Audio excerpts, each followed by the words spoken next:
I had Sam Howell rated as my number one quarterback in last year's draft.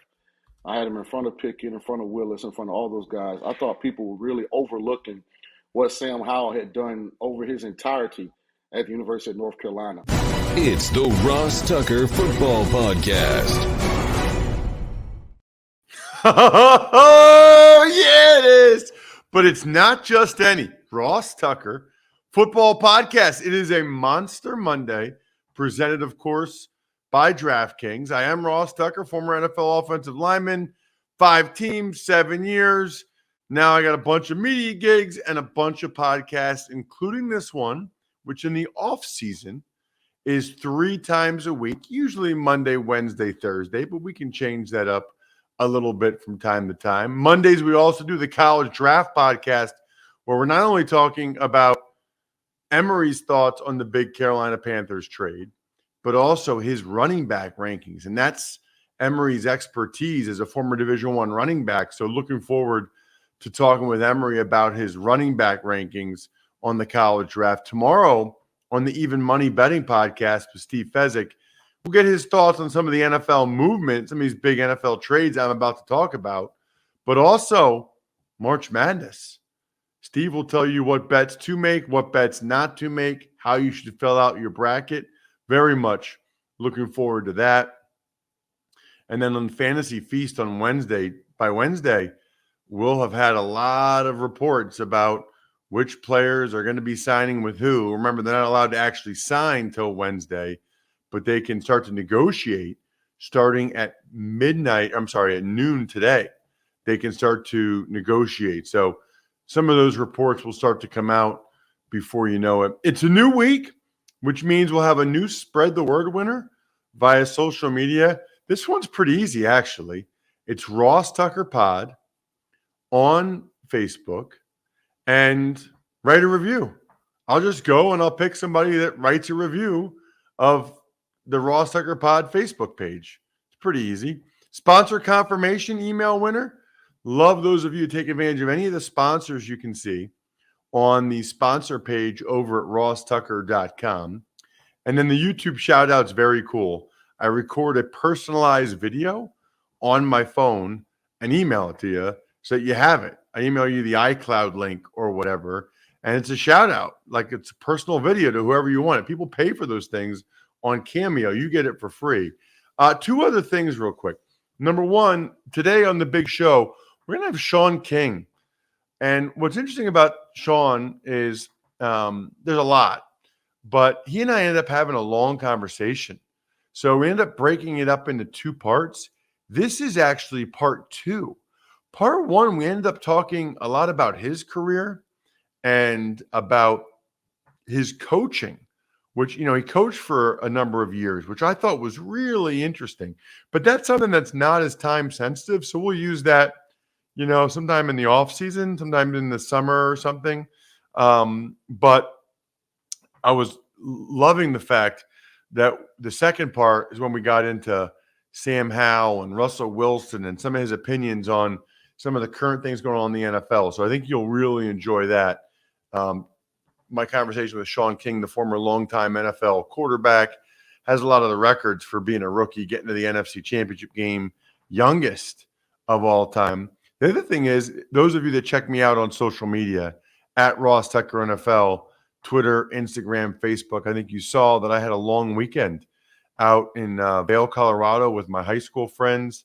Man, we hadn't done that in 5 years.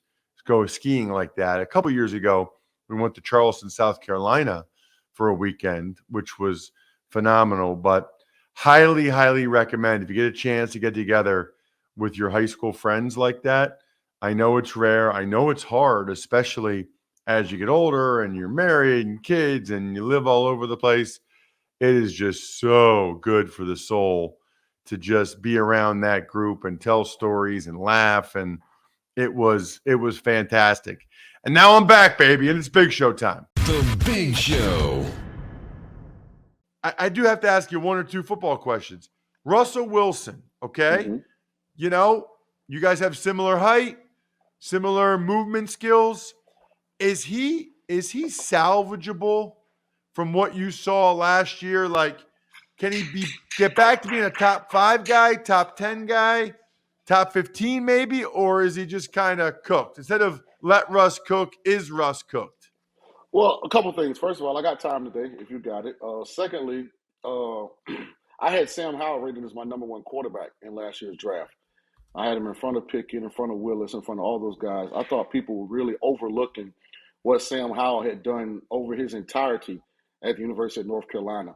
And I thought Ron Rivera and the Commanders organization made a big misstep when Carson Wentz, because I didn't think they should have signed him at first. But once they traded for him and signed him or whatever, they had to play him. But when he got hurt, they should have gone to Sam Howell then and gave Sam a whole almost half a year to play and, kind of feel himself out. And going to Taylor Heineke, no offense to Taylor Heineke, and, I love buying the Jordans and the colors of the team they just beat after every win. Like, he seems like a neat guy, but they had a whole year of him the year previous and had decided that he wasn't the guy for them moving forward. So then why not go to Sam Howell? Like, I think a lot of times organizations make huge missteps, when it comes to how to handle the quarterback position. You saw Sam, we didn't light it up statistically, but if you watch the game, he played really well late in the season when he got his opportunity. So I've spoken to Eric Bieniemy and told him how I feel about Sam Howell, and I think he's fired up, to get the opportunity to work with the former quarterback. On to Russ Wilson, I would be shocked if Russ doesn't have a full bounce back.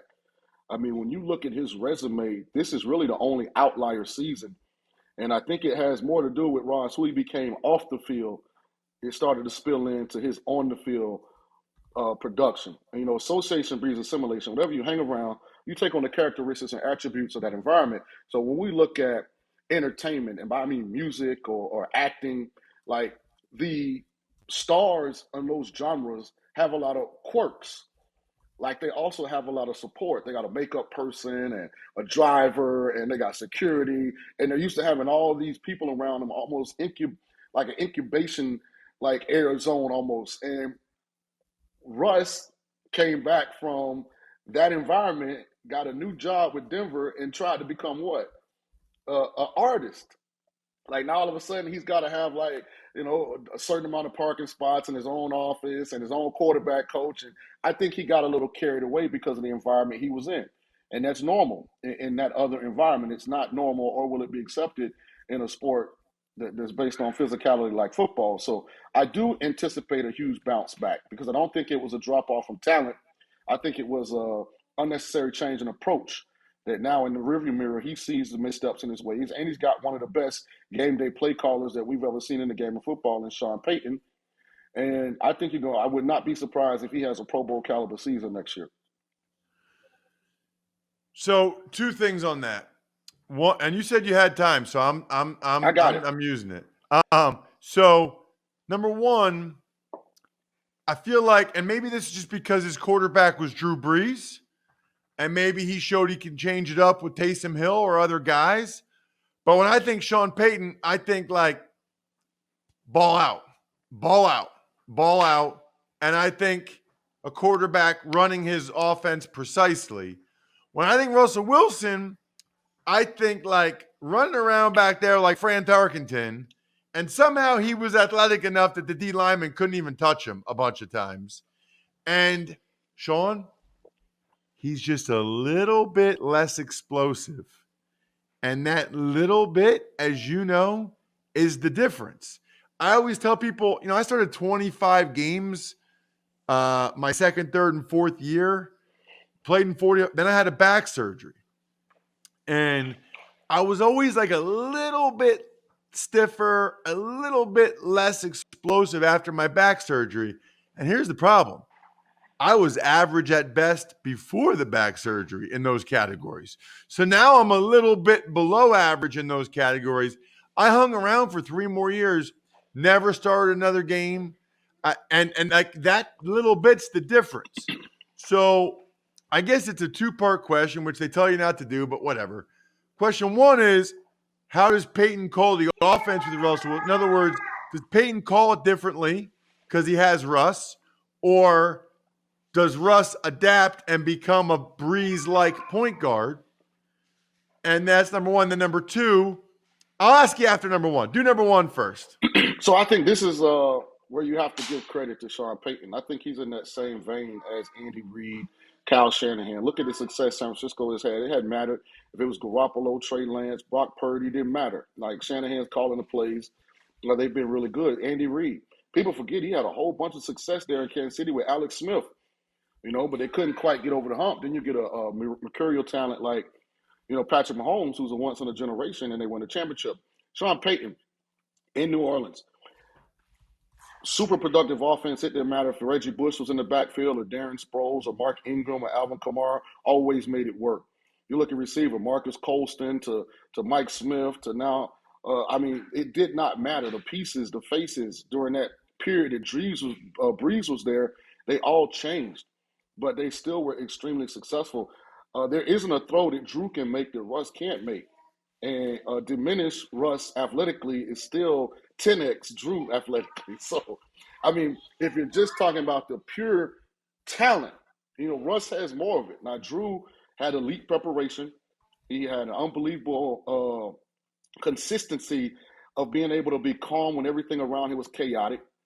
I think he was a little ahead of the game as far as the support avenues he used to keep himself as fresh as possible. He was into yoga and stretching and all kind of extra stuff way before most NFL players had gotten into it. I remember meeting Drew at a golf event. I want to say this was around 2002, and he was already talking about he had a nutritionist.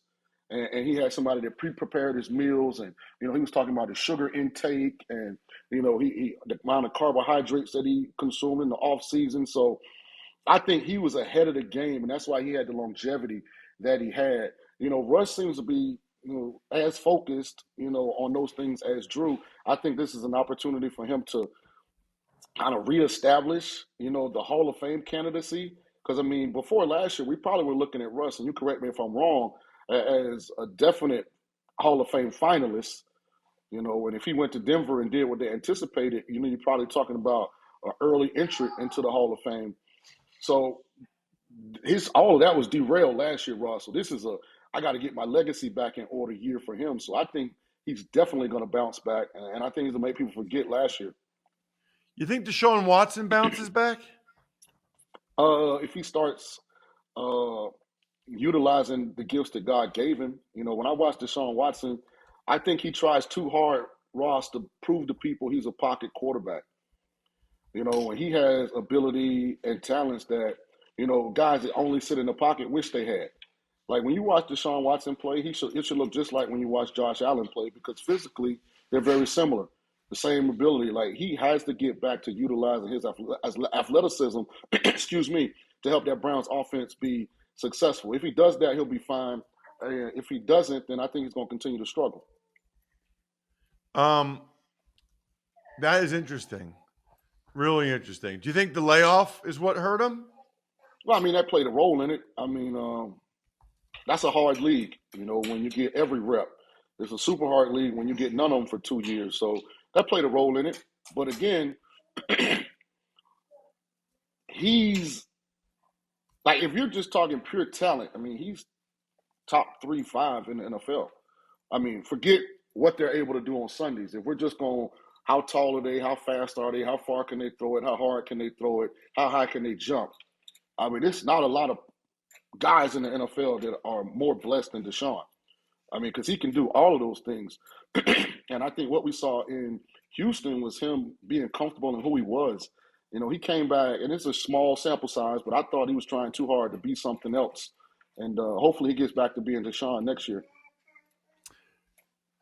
Let's say that Jonathan Gannon hired you as the quarterback coach of the Arizona Cardinals. And again, I feel like every time there's a quarterback that's like 6 foot or whatever, I always think of you because you were like a real outlier back then, man. I like was. late 90s, everybody's like, what are the Bucks doing with this little quarterback? Nobody now, college football, they're all your height. Nobody cares anymore. But back then it was like you had to be 6'3", and you were like the outlier. Now, Kyler Murray, I don't even know how tall he is. But if you were the quarterback coach there, what would you tell him? Well, first thing I'd do is tell Coach Gannon, you can fire me if after year 3 he hadn't made a Pro Bowl. and we aren't in the playoffs because Kyler's fixable. He's fixable. The problem was, you know, they gave all of this power and control to a mercurial talent that still had a lot of immaturity. And Cliff Kingsbury, a guy that I think a lot of people like as a person, but I don't think a lot of people supported the Cardinals' decision to hire him in the first place based on what his resume and record was as a head coach. So he wasn't strong enough to really go and handle Kyler without the support of the organization. And I don't think he ever had the full support of the organization as far as, can I really discipline Kyler? And I think that's what Coach Gannon is going to have to establish right from the get-go. Hey, we got to do things a certain way. I know you're capable of doing them that way. I'm going to hold you accountable to that. And if you do things right, then guess what? We're going to have a long relationship. If you don't do things right, then guess what? I'm going to ask to move in a different direction. And if Arizona really wants to ever fix Kyler, then that's the approach you have to take. And you have to be willing to have real bite behind those words. Wow. And that's interesting. Man, he's got a lot of ability. He does. He's super talented. I'm convinced there's never been a human being whose feet move as fast as his. And I know he's not the fastest quarterback because you got like the Fred Flintstone thing going there a little bit, but there's no way anybody's feet have ever moved faster than him. Like, it's unbelievable. Right. And one thing that I would work on him with, the first thing I would want to watch of him is a body language cut up. I was like, this doesn't take any talent, Kyler, but this is what you look like. And this may not be how you're actually feeling, but this is what everyone sees. And what everyone sees, they're going to take as truth. So we can easily fix this. And then I would film him in practice. The thing about the NFL, they have enough money. They got enough people, whatever as a position coach you ask them to film, they can film. I would film him in practice. What do you look like running from drill to drill, Kyler? What do we look like after incompletion? What do we look like after a touchdown? And then let's compare it to the all-time greats. Let's go look at some of the other guys, some of your peers, and see how they handle success and failure. And then let's figure out when we come back from this knee injury, how to make people completely forget the narrative that existed about you. Because that's what my whole approach with him will be about. Hey, we got to push pause. Not because of something we wanted, but you're hurt. So now we got a chance to get right, and we don't have to do it in front of the cameras. We can get right so the next time we are in front of the cameras, we're what we want to be. Why does body language matter? Well, because everybody's feeding off of you. And it also, goes directly to accountability. A lot of times, people are seeking comfort when things go wrong. One of the things I would do with Quentin and with every quarterback, because I've had a lot of them, 707, different things. If they make a mistake, don't come to the sideline talking to me about, well, you thought this coverage and that. No. Hold on. You control all of this. Because listen, the last hand that ball ever leaves is yours. So first of all, don't let somebody else's mistake become your problem. Secondly, see a little, see a lot. See a lot, see a little, Ross. We can't read everything in year one together. Let's pick out something small. Let's focus on it. Yes, utilize it. And then remember this. A great throw beats a bad decision a whole lot of times. When we throw that football, the only people in the entire stadium are you and who you're throwing the ball to. And then we're going to grow from there. We're going to develop from there. No excuses, no explanations. Hey, you can never go broke taking a profit. These are things they're going to hear every day. Ball location, ball location, ball location. I used to grade every throw in practice. He got a decision grade. He got a was it completed grade, but he also got a ball location grade. So it might be one of those situations 707 where he went 14 and 17, but 5 of them was miraculous throws. And so that ball location percentage is going to reflect that. Because I don't want guys to get comfortable. We got the back open in the flat. You throw the ball, with his back hip. He got to turn around to catch it and he falls down. That ball should be front side, sideline, shoulder. We're throwing out-breaking routes, Ross. We never miss inside. I'm on that all the time because those are the little habits that people don't see that win football games. Did you know this stuff when you were a player, or is this stuff that you kind of wish somebody had told you and maybe your career could have been even longer or better? Well, I think I never got the chance to really grow. A lot of people don't know this, but, we changed offensive coordinators my first 4 years in Tampa. I had Mike Shula in year one. I had Les Steckel. in year 2. I had Clyde Christensen in year 3, and then we had John Gruden in year 4. So my first 4 years in the NFL, that entire offseason was learning a new system. I never got to go into year 2 with any of those guys. And to me, that's where you really grow. When you can sit Yep. down and watch yourself cut up and, kind of, okay, big picture wise, okay, this is what we're trying to get accomplished. We called this pass 32 times this year. This is all the cut ups. Let's talk. I never got to do that because we were always, changing coordinators. So now when I get the opportunity to coach quarterbacks, I understand that aspect of it and I utilize it to my advantage. I got to create a guy that can be calm when it's chaotic. And everything I do is to create muscle memory so that when they get in the game, they're not thinking about certain things because it's second nature. Like when we throw deep balls, 100% of them are overthrown. 100% of them are thrown out of bounds or overthrown and incomplete. Like you're going to hear me say that. Like we can't miss deep shots, right? Like we can't go broke taking a profit. If you push that ball into triple coverage and the check down is right there on 1st and 10, come on, let's be smart, right? It's about game management. It's about understanding situational football. Hey, we're backed up. We're in a 2-minute, drive right before the half, but it's only 36 seconds and it's first down. And, the right tackle, gets beat. Throw the ball away. Don't take the sack. Like instead of trying to be He-Man right there, the right tackle, he steps wrong, the guy beats him, throw the ball away. Get us a 2nd and 10. Instead of taking a sack and now we got to burn a timeout. Now we're in 2nd and 16 or 17 and it looks real bleak. Like just little things, making those, the priority, putting a lot of emphasis on those things day in and day out. Going to let you go. I just wanted to tell you the whole thing. That's why Hurts was so good this year. It was his first time since high school he was in the same offense 2 years in a row. Never had it in college, never had it in the NFL, and it made a huge difference, obviously. And then I had 9 O-line coaches in the NFL, and I don't think I would have been like a Pro Bowl or anything, but I am curious, like, how I would have been if I just had one O-line coach and one system and like just let me try to master that. I don't don't know how good I would have been, but I would have been better than switching my technique every year. That's for sure. And the big thing with me is I would have had somebody in my corner. The tough thing for me was we kept switching coordinators. So then when they're in those personnel meetings, nobody's really in there that can, back you up. Because, we were changing quarterback coaches as well. I would say this, Peyton Manning was going to be a Hall of Famer, probably no matter where he went or where he was drafted.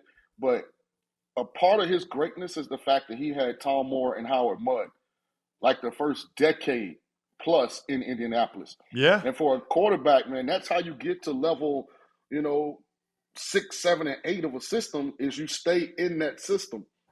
So, Indy showed, how to develop a young quarterback into a great one. And stability is a big part of it. Check him out on social media at Real Shaun King, SHAUN King. Don't follow the other Shaun King, at Real Shaun King. And check out his show, VSIN Live, 6 to 9 p.m.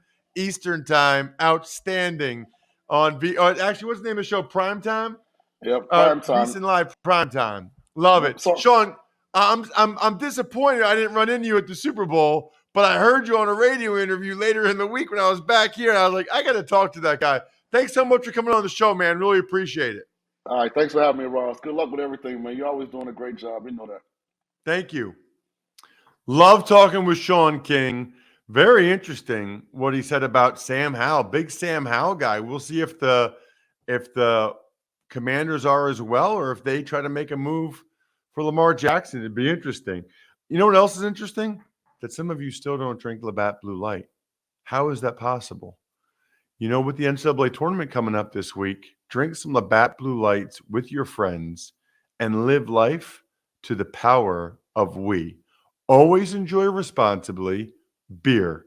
Labatt USA, Buffalo, New York. Tuck's Takes. All right, Ross, we'll start with probably the biggest news from this past weekend. The Panthers, they trade a lot to the Chicago Bears for the number 1 overall pick, including the 9th pick, their 2nd-round pick this year, a 2024 first and a 2024 second, and wide receiver DJ Moore. And the preliminary reports suggest they're targeting CJ Stroud. I was reading Peter King this morning, and he sort of intimated that the Panthers don't necessarily know who they're going to draft, which doesn't make sense to me, right? Like, you wouldn't give up that much unless you really liked one of these guys and had conviction about him. So all these reports about they're not sure, they might even be willing to trade back, comical.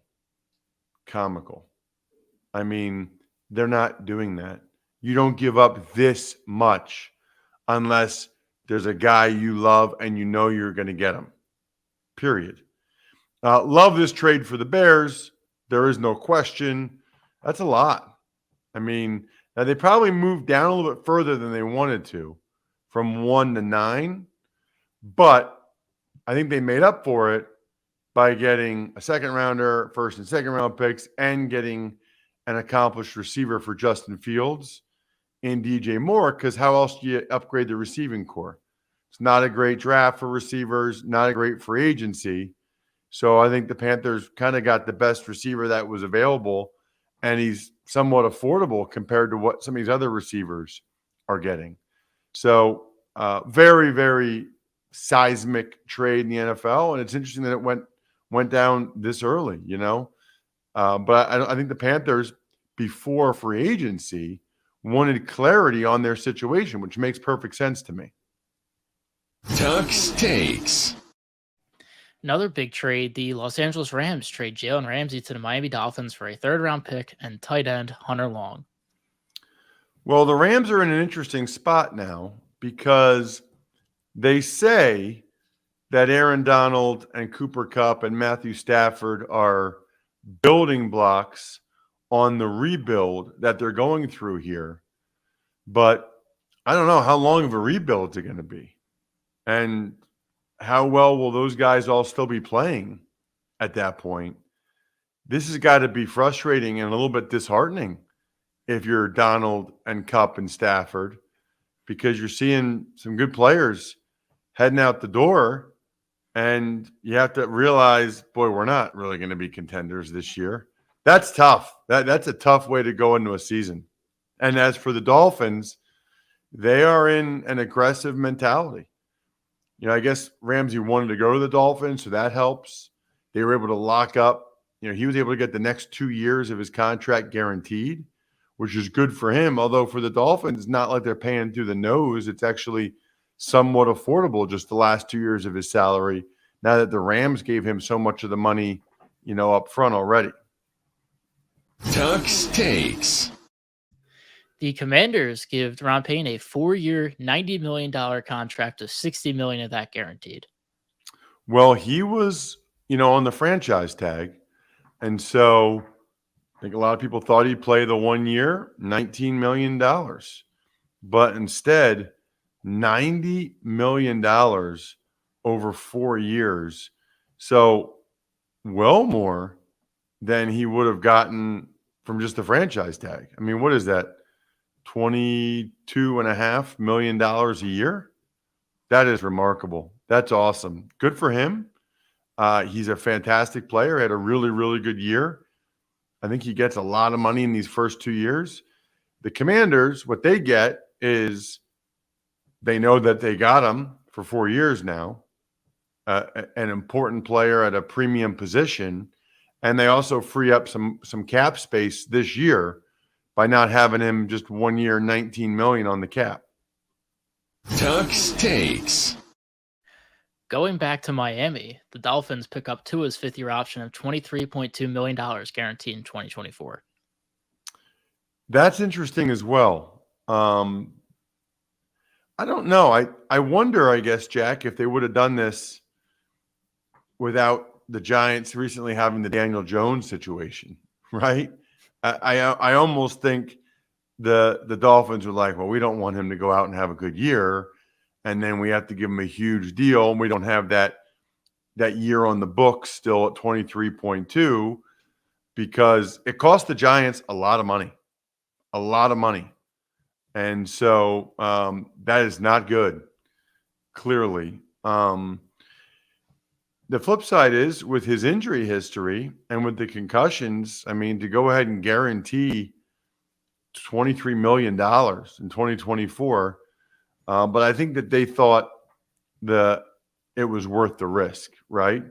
Got to be a good feeling for Tua to know one way or the other he's getting $23 million in 2024, because I'm sure he was a little bit worried about that. And I know he wants a long-term deal, but at least he has that, after those 2 or 3 concussions last year. Tux Takes. The Falcons re-signed defensive end Lorenzo Carter to a 2-year deal. The Niners re-signed offensive lineman Colt McKivitz. Texans signed wide receiver Robert Woods. Saints bring in tight end Juwan Johnson. The Buffalo Bills give linebacker Matt Milano a 2-year extension, and the Jets and Quincy Williams to a 3-year contract. So, by the way, I mean, probably do the next show Wednesday, another one Thursday. There's going to be a lot of news. You need to be watching or listening to this show, because there's going to be a lot of things coming down the pike.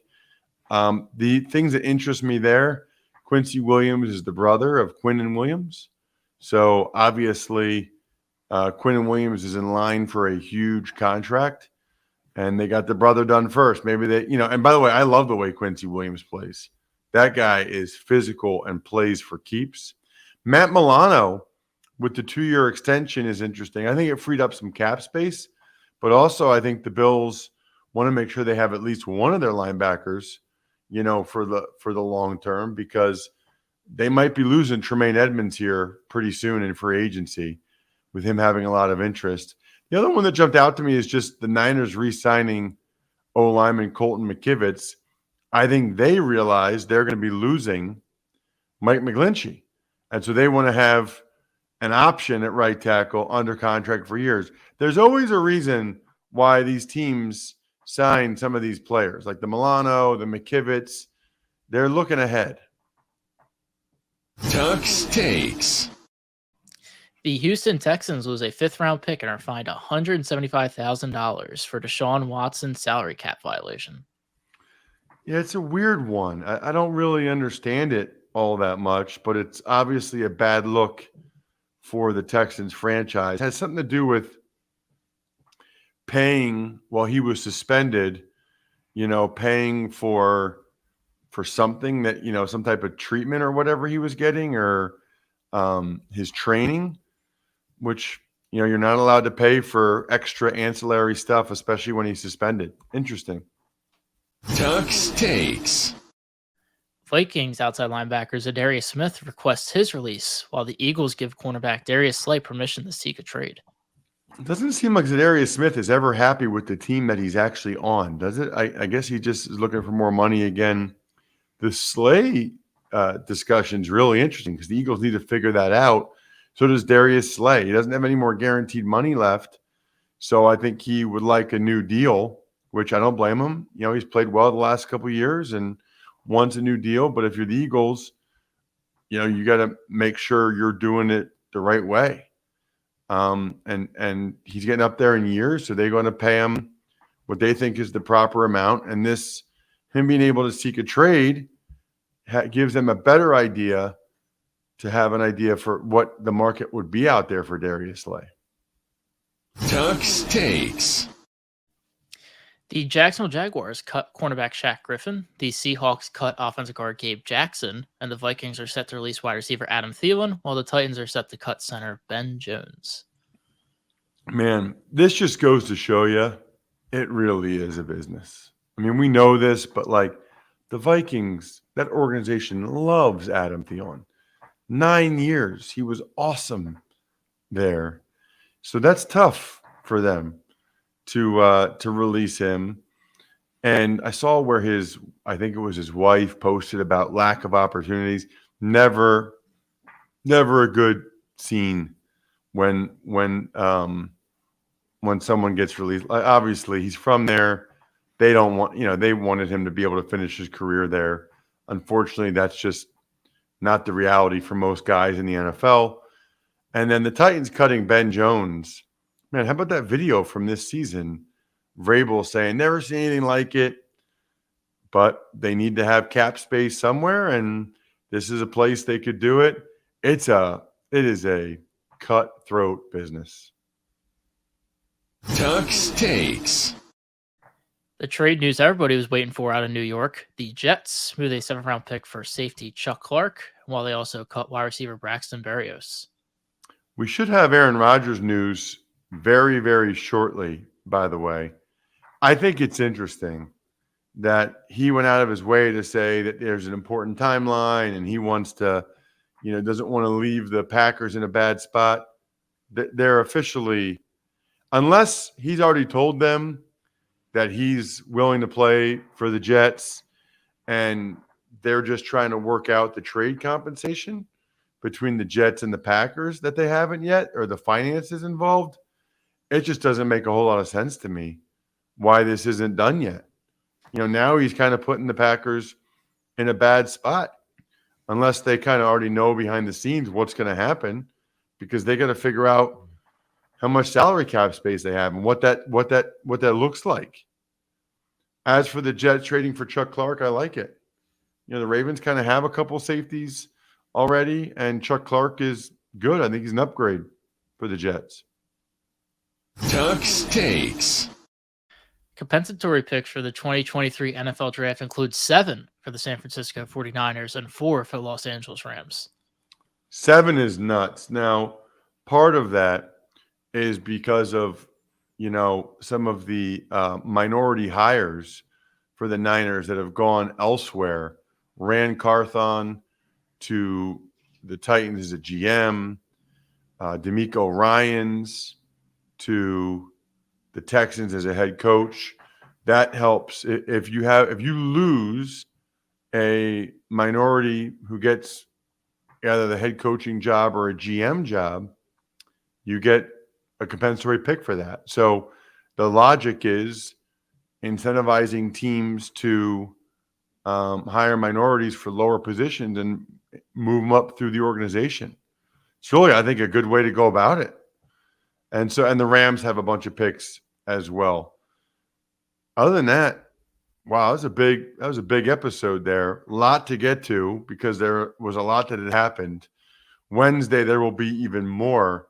Wednesday, I might not even need a guest. Might just be going through all the moves. I don't know. Shout outs to Pizza Boy Brewing, Sporticulture, HumanHeadNYC.com, SteakhouseSports.com, Go-Bengals.com, Evergreen Economics, BackOfficeSchedule.com, and MyFrontPageStory.com. I think we're done here. Thanks for listening to the Ross Tucker Football Podcast. Make sure to also subscribe to the Fantasy Feast, Even Money, Business of Sports, and College Draft. All available at Apple Podcasts, RossTucker.com, or wherever podcasts can be found.